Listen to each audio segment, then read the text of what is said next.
Hello viewers, स्वागत है आपका मेरे चैनल व्रत कथा और नियम में। आज मैं आपको निर्जला एकादशी के व्रत की कथा सुनाऊंगी।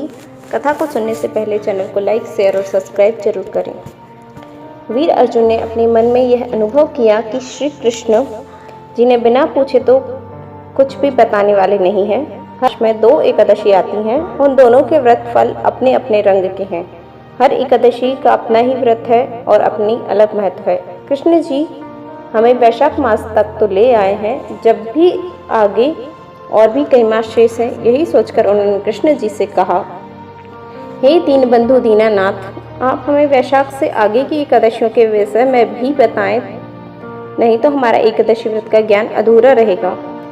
कृष्ण जी ने अर्जुन के मुख की ओर देखा, फिर थोड़ी सी मुस्कान उनके सांवले तथा लाल होठों पर आई और इसी मुस्कान में उनसे मुख से निकला, हे पांडव बंधुओं, मैं तो मन में पहले से ही धारण कर चुका हूँ कि आप सब भाइयों को एकादशी व्रतों का संपूर्ण ज्ञान करा जाऊं। बीच में यदि मैं कहीं रुक जाता हूँ तो उसका अर्थ मात्र यही होता है कि आप में ज्ञान प्राप्त करने का कितना उत्साह है। आप धन्य हो प्रभु, आपकी लीला अपरंपार है। अब तो हम भाइयों में से कोई ना कोई हर एकादशी के लिए व्रत को लिए टोकता रहेगा।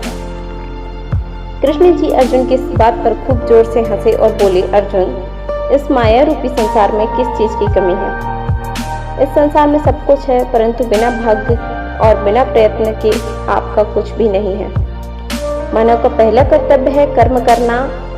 आपने अभी मुझसे एकादशी के विषय में जानने का कर्म किया, उसी का यह फल है कि मैं आपको ज्येष्ठ मास की निर्जला एकादशी के विषय में बताने जा रहा हूँ। इसकी कथा तथा महत्व को ध्यान से सुनो।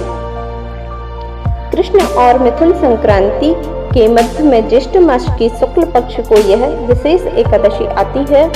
इस एकादशी व्रत में स्नान और आचमन में जल वर्जित नहीं है, परंतु आचमन के केवल 1 चम्मच जल से अधिक जल नहीं लेना चाहिए। इसी दिन व्रत करने से यदि कोई सादा शुद्ध वैष्णव भोजन करता है तो उससे व्रत भंग हो जाता है, किंतु लोगों को यह कहते सुना है कि सादा भोजन खा लेना पाप नहीं। ऐसे लोग व्रत रहकर पाप ही करते हैं। इस व्रत में किसी प्रकार के भोजन का सेवन भी व्रत को निष्फल बना देता है। जो लोग सूर्योदय से सूर्यास्त होने तक के समय में कुछ भी सेवन नहीं करते और दिन भर नारायण जी की उपासना करते हैं, उन्हें निर्जला एकादशी के व्रत से 12 एकादशियों के व्रत का फल मिलता है। निर्जला एकादशी के व्रत के लिए जो विधि है, द्वादशी के दिन सूर्योदय होने से पहले ही उठना चाहिए और नहा धोकर श्री नारायण जी की आरती करके अपनी शक्ति अनुसार श्रद्धापूर्वक ब्राह्मणों को दान देना चाहिए। 11 भूखे ब्राह्मणों को अपने हाथों से भोजन करवाएं। इसके पश्चात ही वैसा भोजन स्वयं करें। निर्जला का अर्थ है कि बिना जल के। इस व्रत को रखना। एक दिन बिना जल के यदि कोई नर नारी व्रत करते हैं तो वे पाप से मुक्त हो जाते हैं।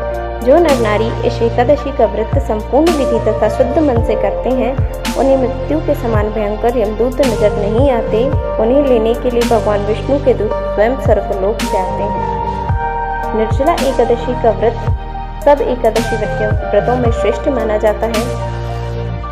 निर्जला एकादशी व्रत में माला पाठ करते समय ओम नमो भगवते वासुदेवा इस मंत्र का पाठ करते रहना चाहिए। इस व्रत का फल स्वर्ण दान से भी अधिक मिलता है। हे कुंती पुत्रो, वीरों के वीर अर्जुन, मैं ही नहीं बल्कि 5 भाइयों को एक बार फिर यह सलाह देता हूँ कि आप सबके सब निर्जला एकादशी व्रत जरूर किया करें। जो भी नर नारी इस व्रत को श्रद्धापूर्वक करते हैं, उनका कर्तव्य है उन्हें सर्वप्रथम भगवान विष्णु की पूजा करनी होगी, फिर गौदान करना होगा। उस दिन ब्रह्म भोज के साथ कुछ मिठाई भी भोज में देनी होगी। निर्जला एकादशी के दिन अन्न, वस्त्र, छत्र आदि वस्तुओं का दान श्रद्धानुसार करें।